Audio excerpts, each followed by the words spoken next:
He thought losing money would be the hardest part. He was wrong. The moment Ethan Cole watched a black woman kneel on a cold Baltimore sidewalk and hand him food meant for her own child, something inside him cracked, and he didn't know yet that it would destroy the life he had built. Shame didn't come all at once. It crept in slowly, mixing with guilt, confusion, and a fear far deeper than loneliness. The fear of realizing you've lived your entire life protected by privileges you never earned. Across from him, Naomi Parker didn't see a billionaire.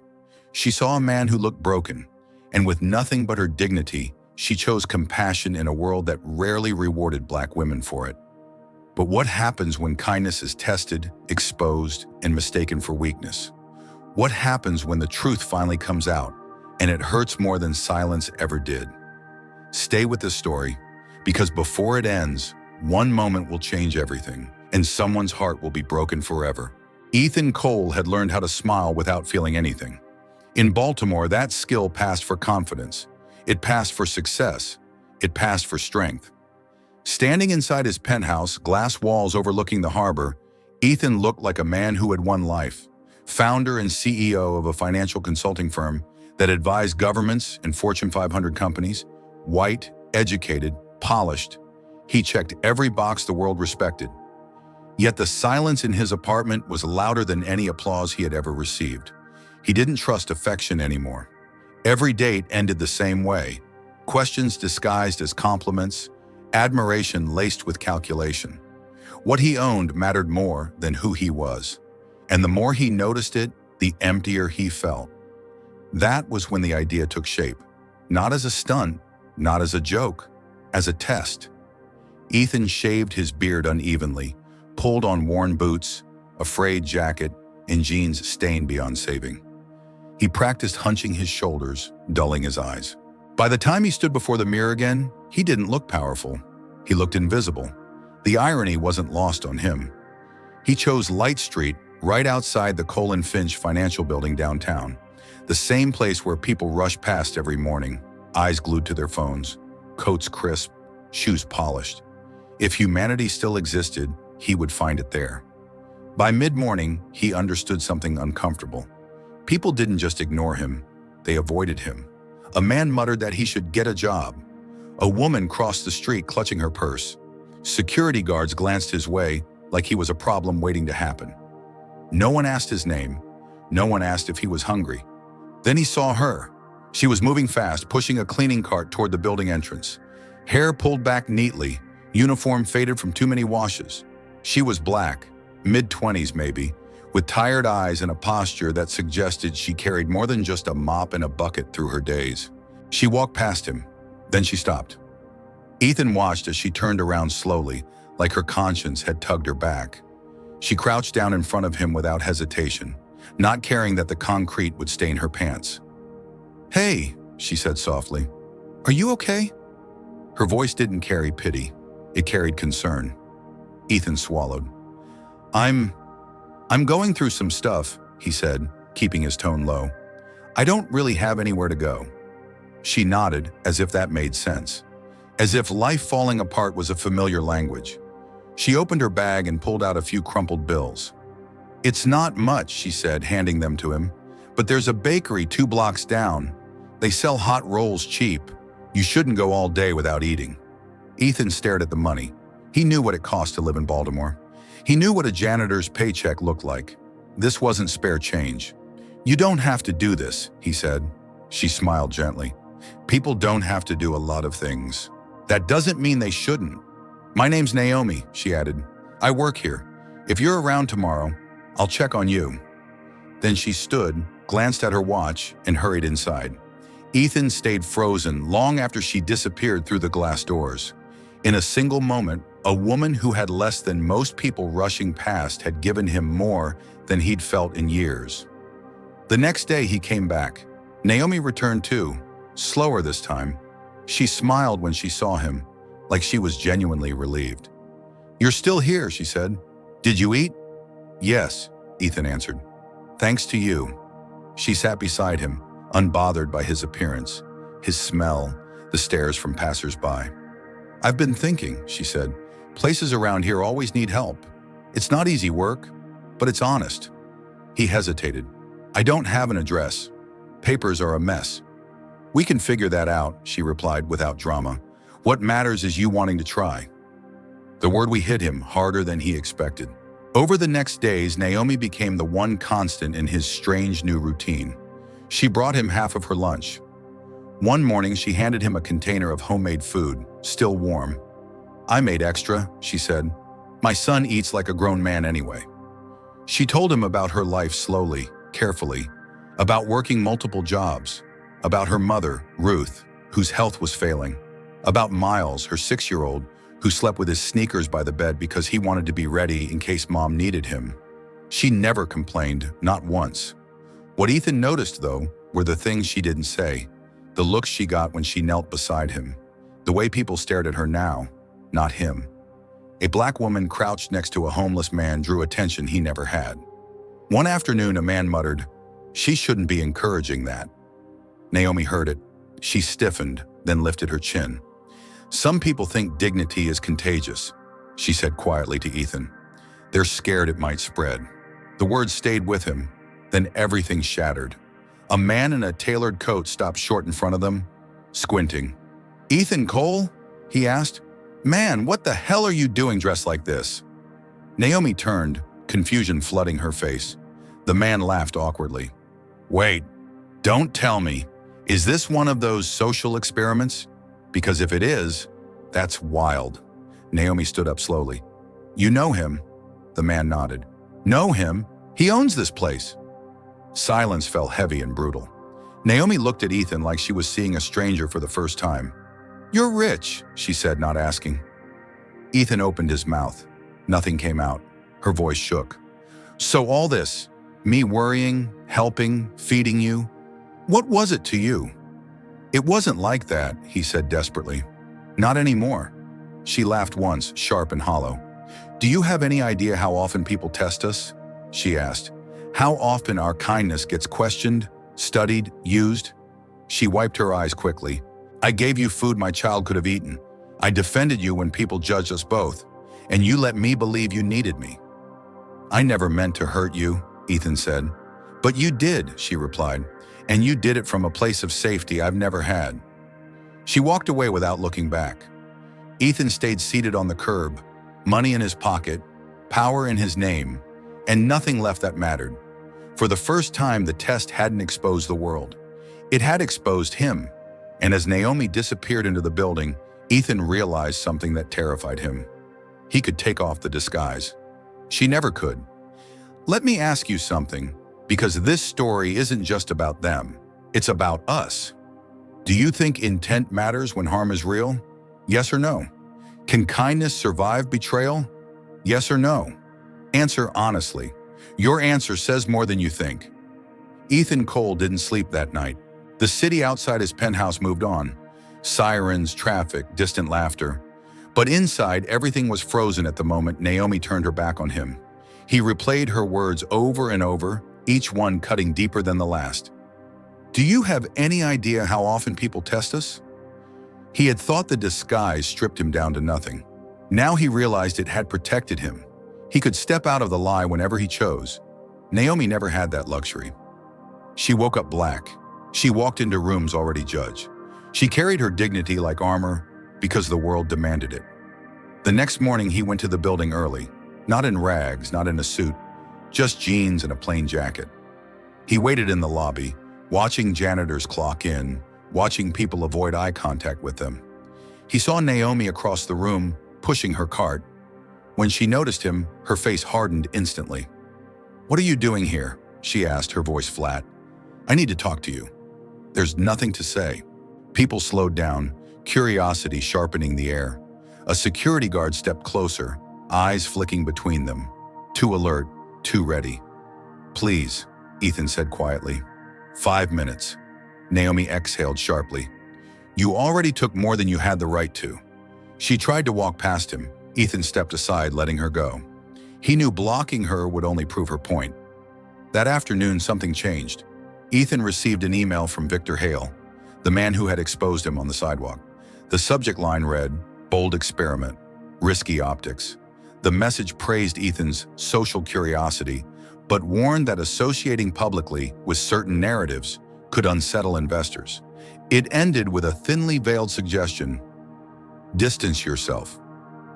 Ethan stared at the screen, stomach twisting. Naomi's pain wasn't an accident. It was a byproduct of a system that found her generosity inconvenient and his wealth indispensable. He made a decision that scared him more than pretending to be homeless ever had. He showed up again the next day, outside on Light Street, not disguised, not hiding, just standing there, waiting. Naomi saw him from across the street and froze. "You've got some nerve," she said, marching toward him. "I told you I don't want—" "I'm not here to explain," Ethan said. "I'm here to listen." She laughed bitterly. "You think listening fixes this?" "No," he said, "but it's the first thing I should have done." A small crowd had gathered. Phones came out. Someone whispered, "That's the guy from the finance building." Someone else muttered, "What's he doing with her?" Naomi felt it instantly, the familiar heat crawling up her spine. Being watched, being evaluated, being reduced to a headline someone else would write. "This isn't fair," she said, lowering her voice. "You don't get to make my life public." "You're right," Ethan replied. "Tell me where you want to talk. I'll follow." "Sweet." She hesitated, then nodded toward Harborview Community Park. They sat on the same bench where they'd once shared laughter. Now it felt like a courtroom. "You lied to me," Naomi said. "But worse, you let me believe my kindness was rare. You let me think I was special because I stopped. Do you know how dangerous that is for people like me?" Ethan swallowed. "Dangerous how?" "Because we already get punished for caring," she said. "For helping. For showing softness in a world that expects us to be hard just to survive." He had no defense. "I grew up watching my mother smile through disrespect," Naomi continued. "Doctors talking over her, employers assuming she'd steal, people thinking our pain was normal, and I promised myself I'd never let anyone make me feel small." She stood. "And you did." That night, Ethan did something reckless. He called a press conference, not to apologize in vague terms, not to spin. He stood in front of cameras and said the words that could never be taken back. "I used a disguise to test whether people would treat me with dignity if they believed I had nothing," he said. "What I learned is that dignity isn't missing from the world. It's withheld, and it's withheld most often from people who look like they don't belong to power." Reporters buzzed. Investors panicked. His board demanded a meeting. But Ethan wasn't done. "There is a woman named Naomi Parker," he continued. "She showed me more humanity in 1 week than my entire life of privilege ever did. And I repaid her kindness with deception. That harm is mine to carry, not hers to forgive." By morning, the city was divided. Some praised his honesty. Others accused him of exploiting black pain for redemption. Naomi woke up to strangers knocking on her door, asking for comments. Someone spray-painted a slur near her building. Another left flowers with a note that said, "Stay strong." Her mother, Ruth, watched the news in silence. "He's stirring things," she said finally. "Big things?" "I never asked for this," Naomi whispered. That afternoon, Ethan arrived at her apartment building, not with gifts, not with cameras. He stood outside waiting. "I won't come in unless you invite me," he said when she appeared at the window. She stared at him for a long time before opening the door. Inside, the space was small, but warm. Miles peeked from behind the couch, eyes curious. "That's him?" the boy asked softly. Naomi nodded. "That's him." Ethan knelt to Miles' level. "Hi, I'm Ethan." Miles studied him. "Are you the man who made my mom cry?" Ethan didn't flinch. "Yes." "Then you gotta say sorry," Miles said simply. "I am," Ethan replied. "Every day." Ruth watched him carefully. "You can't undo what you did," she said. "But you can choose what kind of man you become next." Naomi crossed her arms. "This doesn't mean I forgive you." "I know," Ethan said. "I'm not asking for forgiveness. I'm asking for accountability." She looked at him, really looked, and for the first time, she saw fear in his eyes. Not fear of loss of money, fear of being unworthy. "Then start by understanding this," Naomi said. "You gotta walk away from that sidewalk. I never can. If you're going to stand next to me now, you don't get to step back when it gets uncomfortable." Ethan nodded. I won't. Outside, the city hummed, restless, watching, waiting. This wasn't a love story anymore. It was a reckoning, and no one knew how it would end. The city didn't calm down after Ethan Cole spoke up. If anything, it grew louder. Debates spilled from news panels into barbershops, kitchens, buses, comment sections. Some called him brave. Others called him reckless. A few called him dangerous. Naomi Parker learned quickly that when a black woman becomes the center of a national conversation, people feel entitled to her pain. She kept going to work. Every morning, she tied her hair back, pulled on the same uniform, and pushed her cleaning cart through halls where people now whispered her name. Some smiled awkwardly, some avoided her eyes. A few thanked her, as if gratitude could erase years of silence. Ethan kept his promise. He didn't disappear when the attention turned ugly, when investors pulled out, when his board demanded he reframe the narrative. He stepped down from daily leadership of the company and made it public. I need to learn, he said simply, and learning requires listening, not controlling. That decision cost him millions. It also bought him something he'd never had before: time. He spent the time showing up quietly, picking up groceries for Ruth when Naomi worked late, sitting on the floor with Miles, helping him sound out words during reading practice. He never posted, never spoke for Naomi, never corrected anyone who misunderstood him. When people asked Naomi why she still allowed him around, she answered honestly. He's not trying to be my savior, she said. He's trying to be accountable. That difference mattered. The hardest day came without warning. Naomi was called into the building manager's office. Mrs. Eleanor Fitch sat stiffly behind her desk, papers spread out. There's concern, she said carefully, about distractions, media, attention. Naomi felt her chest tighten. She'd been here before. Polite words masking consequences. You're saying I'm a problem, Naomi replied. I'm saying the building needs stability. Naomi stood. Then fire me, but don't dress it up like professionalism. That night, Ethan waited outside her apartment, rain soaking through his jacket. They're pushing you out, Naomi said flatly, because I spoke, because I didn't stay grateful and quiet. Ethan clenched his jaw. I won't let this happen. Naomi shook her head. This isn't something you fix. This is something you stand in. So he did. The next morning, Ethan showed up, not with lawyers, not with threats, but with people. Janitors, security guards, office workers, women who'd been ignored for decades, men who'd been told to keep their heads down. They stood in the lobby silently. When management came out, confused and uncomfortable, Ethan spoke once. She stays, he said, or we all leave. By noon, the story had shifted again. Naomi kept her job, but more importantly, something inside her shifted too. She wasn't alone. Months passed. Slowly, deliberately, healing took root. Not like a miracle, but like something grown with care. Ruth's health stabilized with consistent treatment. Miles started calling Ethan Mr. Ethan, then one day quietly, Dad, before correcting himself and laughing nervously. Ethan never corrected him. One evening, as they sat together in the small living room, Naomi watched Ethan help Miles tie his shoes for school the next day. She saw patience in his hands, humility in his posture. She realized something surprised her. She wasn't afraid anymore. Not of loving him, not of losing him, not of being seen. Later that night, Naomi spoke first. I don't forgive you for who you were, she said, but I respect who you're becoming. Ethan nodded. That's more than I deserve. No, Naomi replied. It's exactly what growth looks like. They married quietly a year later. No press, no spectacle, just family, friends, laughter, and a promise built on truth. Naomi returned to school, finally finishing her nursing degree. Ethan took a smaller role in business, choosing mentorship over power. Miles thrived. Ruth smiled more. And Baltimore kept moving, imperfect, complicated, alive. One evening, years later, Ethan and Naomi walked past Light Street together. They paused where it had all begun. I could walk away that day, Ethan said softly.